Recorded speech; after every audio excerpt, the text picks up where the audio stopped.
30 doa sepanjang Ramadan. Mari sama-sama kita bacakan doa yang ke-18, doa untuk hari ini. Bismillahirrahmanirrahim.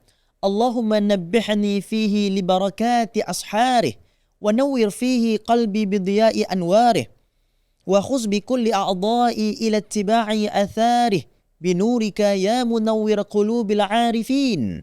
Ya Allah, kejutkanlah aku padanya hari ini agar beroleh pelbagai keberkatan yang terdapat di saat sahur, dan sinarilah hatiku dengan terang cahayanya yang terpancar, serta bimbinglah aku dengan seluruh anggota tubuhku untuk mengikuti kebaikan-kebaikannya dengan keberkatan cahayamu ya Allah, wahai penerang hati para arifin, yakni orang yang benar-benar mengenali Allah.